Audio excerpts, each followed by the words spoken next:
Today we are eating 4 inches of yam and 2 tablespoons of stew. 1, 2, 3, 4. 4 inches? What about the children? They will inhale the aroma. The aroma, they need to eat. The aroma will help them. Everybody knew Sabrinas. Not because he was rich. Not because he was kind. But because he was the stingiest man alive. If stinginess had a competition, Sabrinas would win gold medal, silver medal, and still ask for change. In his house, nothing was free. When it was time to cook yam, Sabrinas would enter the kitchen like a scientist doing an experiment. He would carry his tape rule in one hand and the yam in the other hand. He would place the yam carefully on the table and stretch the tape rule across it. He would measure slowly and loudly.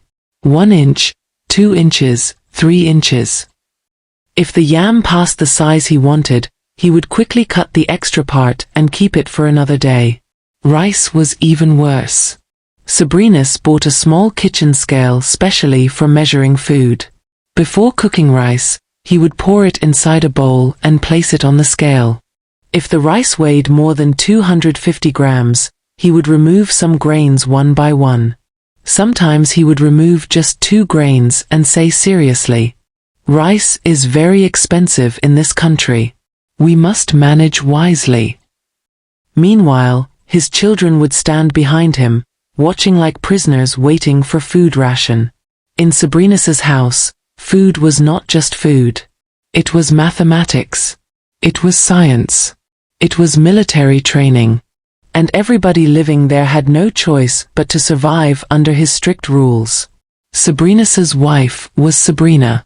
She was a very quiet woman. Not because she had nothing to say, but because she had learnt that talking too much in her house only brought trouble. Sabrina was also very patient. The kind of woman who could swallow her anger and continue smiling. Over the years, she had learnt how to endure many things without complaining. Whenever Sabrina gathered courage to ask her husband for money, she would speak softly. "Sabrinas, we need money for food." Or, "Sabrinas, the children need school items." Immediately, Sabrinas would sigh loudly like someone who had just been asked to carry a heavy load. He would shake his head slowly and say, "Sabrina, do you think money grows on trees?" But the funny and painful part was this. Sabrinas always seemed to have money for himself. If a new phone came out, Sabrinas would suddenly find money to buy it. If his airtime finished, he would recharge quickly without thinking twice. At his office, he never missed buying snacks, soft drinks, or lunch for himself.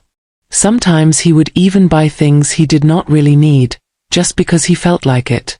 At home, Sabrinas was a calculator. But in the office, Sabrinas was Father Christmas. And the biggest reason for this second personality was a young lady named Betty. Betty was beautiful and lively. She always dressed neatly. Her clothes were bright and fashionable. She always smelled like expensive perfume that filled the air whenever she walked past. She liked soft life, nice food, nice clothes, nice things. And she knew exactly how to talk to Sabrinas. Whenever she called him, her voice would become soft and sweet like honey.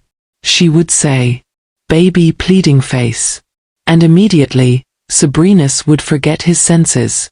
His heart would melt like butter inside hot soup. All his careful calculations would disappear. One afternoon, while Sabrinas was working in his office, his phone vibrated. It was a message from Betty. He smiled before even opening it. He opened the chat and read, "Baby, my landlord is disturbing me. Rent is 2 million naira. If this message had come from his wife, Sabrina, Sabrinas would have asked many questions. But this was Betty. And Sabrinas behaved like a different human being. He did not blink. He did not calculate. He did not complain. His fingers moved quickly. He opened his banking app. He typed quickly, 2 million naira. He looked at the amount once. smiled proudly, and prepared to send the money. Out of excitement, Sabrina quickly sent the 2 million naira. His heart was beating fast with happiness. He was smiling as he pressed the send button. But Sabrina did not check properly. He was too excited, too distracted, too eager to impress Betty. And that was when the biggest mistake of his life happened. The money did not go to Betty. It went to his wife, Sabrina. At home, Sabrina was in the kitchen washing plates. Water was running from the tap. Soap bubbles covered her hands. She was quietly doing her normal house chores like she always did. The children were playing outside.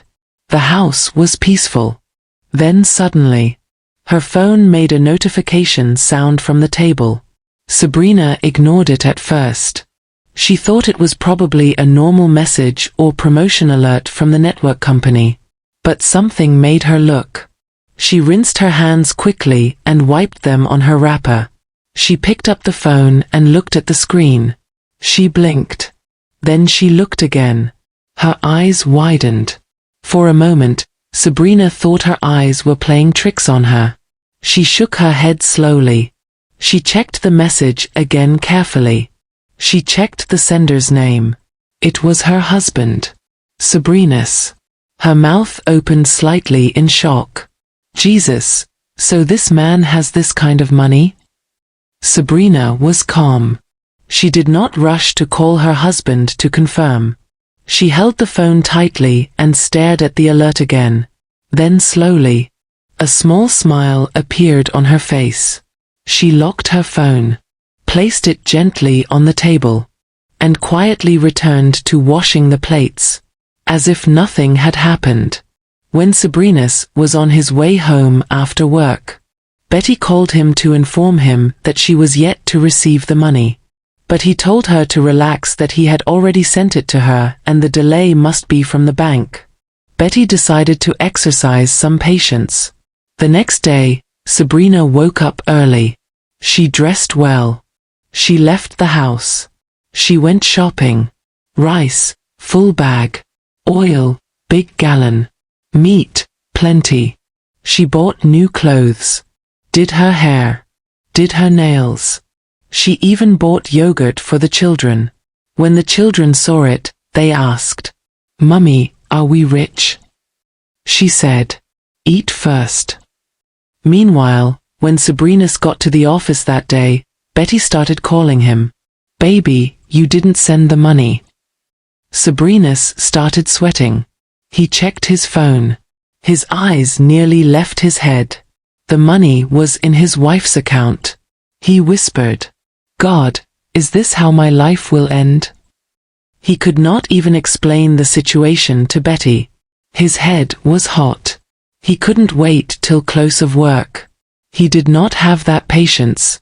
When Sabrina got home, he could not rest. Food was on the table. Real food. Meat was swimming inside soup like it was on holiday. His heart was beating like talking drum. He cleared his throat. Sabrina did not look up. She was eating.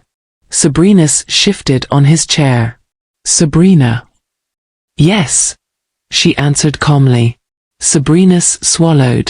"Yesterday, when you were with your phone, did you maybe see anything unusual?" Sabrina raised her head slowly. "Unusual how?" Sabrina scratched his head. "You know, phones can sometimes misbehave." She nodded. "Yes, phones can misbehave."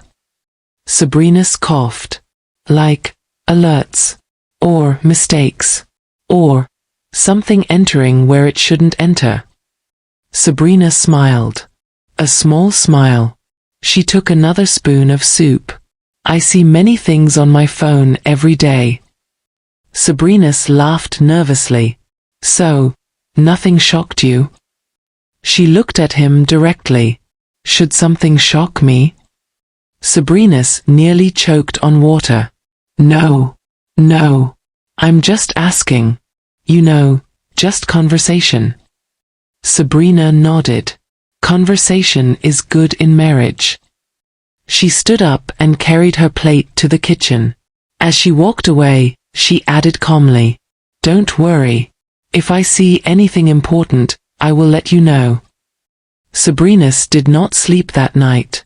Meanwhile, Sabrina kept a happy smile to herself. That night, the house was too quiet, too peaceful. No shouting, no complaining. Sabrina was humming softly in the kitchen. Sabrina sat on the bed, staring at the wall. Something was wrong. Very wrong. He stood up, sat down, stood up again. "Why is she not asking questions?" he whispered. Normally, by now, Sabrina would have asked, "What is this alert? Where did money come from? Is this meant for me?" But this one? Silence. Sabrina's chest tightened. What if she didn't see it? What if the bank made a mistake? What if it entered another account? His hand shook as he picked his phone. He went outside. Under the mango tree. He dialed his bank's customer care. "Hello, good evening. I want to confirm a transfer." The agent spoke calmly. "Please provide the last 4 digits of the account." Sabrina answered quickly. Keyboard sounds. Silence. Then, "Yes, sir. A transfer of 2 million naira was successfully received this afternoon." Sabrina swallowed. By the name. Mrs. Sabrina. His knees weakened. He leaned on the wall. The call ended. Sabrina stood there for a long time. He remembered. The times he measured yam with a tape rule. The times he weighed rice like gold. The times he told his children, "Drink water and sleep." But for another woman, he did not measure. He did not calculate. He did not complain. Tears filled his eyes. "What kind of man have I been?" he whispered. Inside the house, Sabrina laughed softly with the children. That laughter broke him. That night, Sabrina did something he had never done before. He went to the kitchen. He hugged his wife from behind. Sabrina froze. "Sabrina, I'm sorry." She did not speak. "I have been wicked. I have been selfish. I forgot what family means." He took a deep breath. From today, no more measuring. No more weighing food. This house will never lack again. Sabrina turned slowly. She looked at him, then nodded. "Let us move forward." And for the first time, Sabrina slept peacefully. From that day, Sabrina changed. He increased food money. He stopped measuring rice. He stopped cutting yam. Because Sabrina had something better than anger. Silence. And silence was killing him. Sabrina never mentioned the money. Sabrina never asked. But one thing was clear. The stingy man had learnt his lesson. And Sabrina finally enjoyed marriage. If you loved this story, like, comment, and share with someone who needs a laugh today. Don't forget to subscribe for more hilarious and heartwarming African tales.